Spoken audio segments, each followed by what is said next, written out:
that the House records its deep regret at the passing on the 12th of September 2020 of the Honourable John Joseph Fahey, AC, former Premier of New South Wales, Federal Minister for Finance and Member for Macarthur, and place on record its appreciation of his distinguished service and tenders its profound sympathy to his family.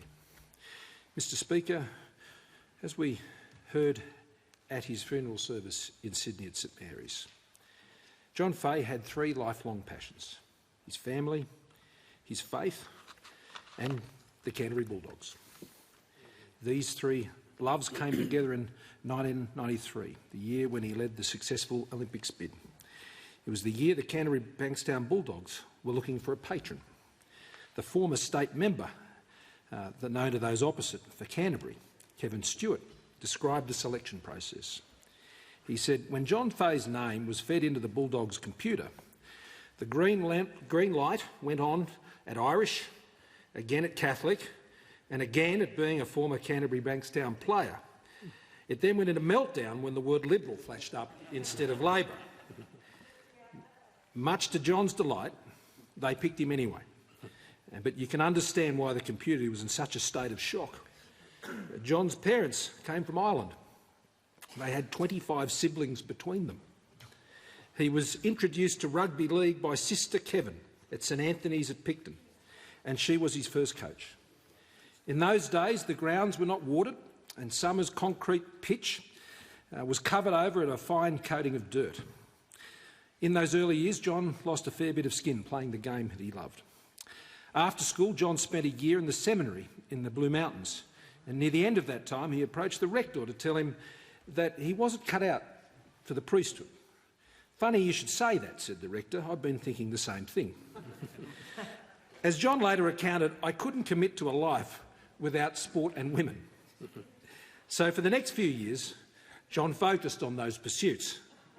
He played senior rugby league for Canterbury, Camden and Oakdale, and he met a young woman from Oakdale named Colleen McGurran. They were married for 52 years, an absolutely beautiful, lifelong love story. Eventually, John realised he couldn't play rugby league forever, and he chose law over sport and, in time, politics. So why did this Irish Catholic rugby league playing working class lawyer, a bloke who loved a beer and smoked like a chimney, become a Liberal? He said that he believed in a hard head but a soft heart.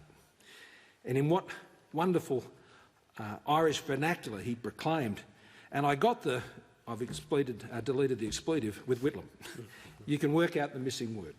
John entered the New South Wales Parliament in 1984.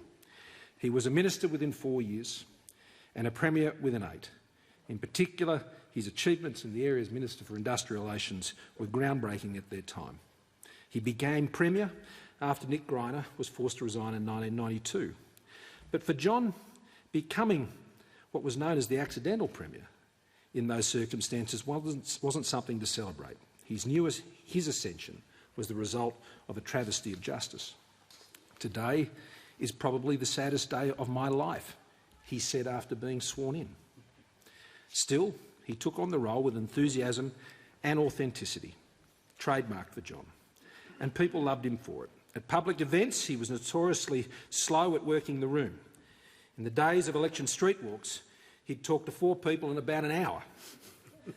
He'd have made 4 new friends, though, and then say to the eye-rolling staff, "Well, that went well." But he wasn't slow on his feet the night we won the Sydney Olympics. His leap would have made even an AFL player blush. In our history, I don't think there has ever been a leap more glorious than John's. And he gave Bid Chief Rod McGee such a ferocious embrace, I'm surprised he survived it. That looked more like a rugby league tackle than a hug. And Australia Day the following year, he did it again when a young man fired a starter's pistol at the Prince of Wales. He leaped again, helping tackle the man to the ground. His Royal Highness made a point of sending a letter that was read out at John's funeral, where he recounted that day and remembered John fondly. But this is what John did. He ran towards problems when others might have ducked. One of my most enduring images of John was when Sydney was surrounded by bushfires. It wasn't leaping in the air. It wasn't shaking hands. It was on his knees at St Mary's, praying for the welfare of his people and of his city and of his state. Despite narrowly losing government in 1995, John wasn't done with politics. Within a year, he was right here and was Minister for Finance in the incoming Howard government. Working with Peter Costello, he delivered a dramatic budget turnaround. And he set in train a telecommunications revolution in Australia by commencing the privatisation of Telstra. But in 2001, he faced cancer. It took a lung. He had a 1 in 4 prognosis of survival. He left this house to focus on his recovery. John said, "I want to do some more things. I want to continue to give to the community, and I intend to continue to work." And he got that wish. He went on to be a director of the Royal Flying Doctor Service, Chancellor of the Australian Catholic University and the Chairman of the Rugby League Development Board. And he took that law degree back into the world of sport and became the President of the World Anti-Doping Agency, one of the most significant sporting administrative roles in the world. It was a role John was made for. He said sport is based on certain ethical principles, including respect for the rules, respect for one's fellow competitors, respect for the officials, and ultimately self-respect. Principles John lived by. Mr Speaker, John Fahey, like indeed Bob Hawke and Tim Fisher, he was an Australian original. He mastered state politics, federal politics, world sport. It was always grounded by a rugged faith that understood the human condition. It's why he could never quite extricate himself from a conversation. During difficult moments, John had a habit of putting his hand into his right pocket. "In my tough moments, my hand always went into my pocket," he said, "to put my fingers around my soldiers' rosary beads." John's faith taught him that suffering ultimately finds us all. On Boxing Day 2006, he lost his loved daughter, Tiffany, in a car accident, and she was just 27. I don't know whether his worldview made his grief easier or not, but I suspect it did. But when asked why he'd been so lucky to survive cancer, he said, "Not long after, we inherited 2 grandchildren from our youngest daughter. And I often say, why me? Why was I given a second chance? I think to care for them." And that is exactly what he and Colleen did.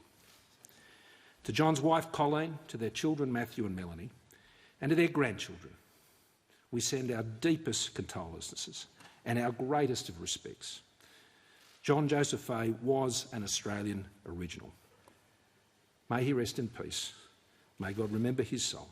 He was a blessing to all of us.